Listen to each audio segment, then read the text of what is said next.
Hello, this is Pastor Rick, and I want to welcome you to the Sunday Forum. In preparation for our conversation this Sunday, May the 4th, we have a very timely topic, one I know that you will enjoy. Who will be the next Pope? And why does that matter to Protestants? We're all watching now the funeral services last week, which were just unbelievable, with pageantry and tears and emotion. World leaders coming together almost in a unique fashion to lay to rest and to give wonderful eulogies and honor to this Pope, Pope Francis. First Latin American Pope from Argentina, formerly Bishop Jorge Mario Bergoglio. He then comes Pope Francis, and he really set the tone, not just for the Catholic Church, really, but for all churches. But first, before we talk a little bit about the funeral and who will be the next Pope, I think we want to take a look at what's going to be happening this week, because the whole process for choosing a new Pope begins on May the 7th. And so to prepare yourself, we want to watch the trailer for the film. Maybe some of you have already seen the film Conclave. Enjoy. This is great preparation for what's coming up next week. Enjoy. The Pope is dead. The throne is vacant. The conclave begins now. We're about to choose the most famous man in the world. And 1.25 billion souls watching. I'd say this is a pretty fair vision of hell. Well, don't be blasphemous, Ray. Hell arrives tomorrow when we bring in the cardinals. No sane man would want the papacy. Some of our colleagues seem to want it. Another cardinal has just turned up. He was never on our list. He has to be an imposter. You look anxious. Everything under control.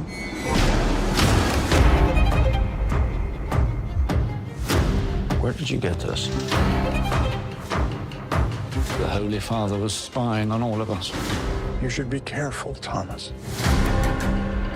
Although we sisters are supposed to be invisible, God has nevertheless given us eyes and ears. What did you discuss with the Holy Father in that final meeting? The arrangements were made in Paris. I should pretend this conversation never took place. But it has taken place. This is a conclave. It's not a war. It is a war, and you have to commit to a side. Why did the Holy Father, in his last official act as Pope, choose me to run this conclave?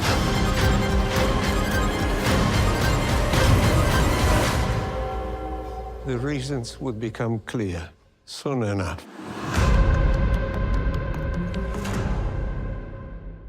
The nice thing about that film is we get to look behind the curtain. We get to look behind the scenes of a discernment process in the Roman Catholic Church, which has been going on, and it has been developed for hundreds and hundreds of years. But before we think more about Conclave, because that's happening, we'll be watching it on TV, waiting for the white smoke, right, to be released above the Sistine Chapel. Pope Francis really was a remarkable leader. And I want to lift up three things, because it'll be interesting to see if the next Pope also lifts up some of these same characteristics. And the first was tone.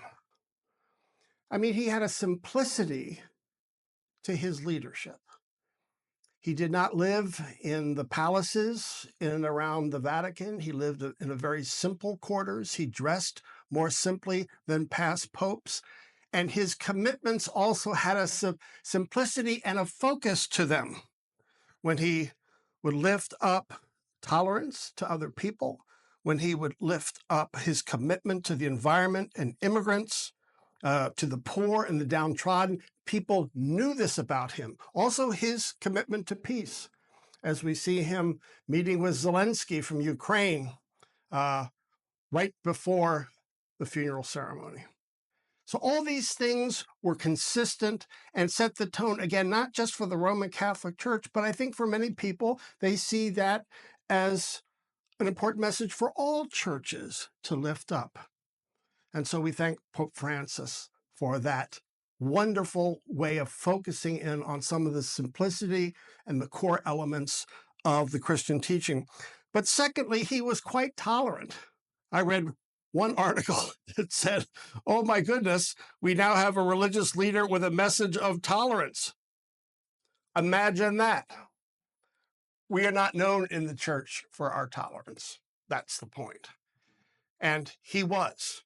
And he would talk with certain groups of people that, well, were not traditional conversation partners in the Roman Catholic Church. In fact, this one instance is quite important that symbolizes his tolerance. It's Genevieve, Sister Genevieve, a French nun that he had known since 2005, and he invited her weekly to bring gay, lesbians, and transgender people to the Vatican to events and to prepare him for those events. Now, none of the doctrine of the church changed in relationship to gays and lesbians or the transgender, but he wanted to be in conversation with them. And so that was something that upset almost everybody in the Roman Catholic Church. In that, the one hand, people was hoping he would change doctrine over against this group, and maybe even with women in the priesthood.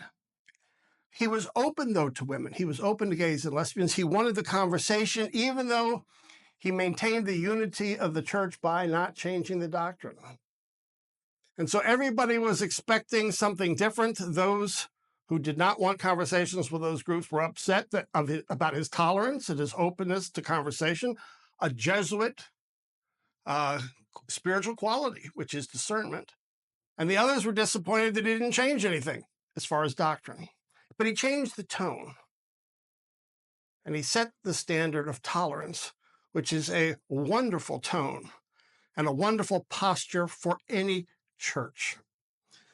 And thirdly, he did lift up issues like the environment and the openness to immigrants, how we treat as countries those who are vulnerable. And he played a very significant role along those lines, as well as lifting up peace, as I mentioned before. Consistently, he engaged world leaders on these topics, often challenging them. And so, as he died this last week, you notice it wasn't just Roman Catholics who were sad, but I think many of us were sad because we've been watching him as a leader, sometimes disappointed, but often we admired him, his leadership, not just of the Roman Catholic Church, but of the religious world more broadly. And so we mourn the loss for Roman Catholics this week, but we also mourn our loss, a great leader. But now, who's next? What type of leadership should they provide? And as we'll talk on Sunday, what does that matter for us as Protestants? Thanks for joining us on the Sunday Forum. Bye-bye now.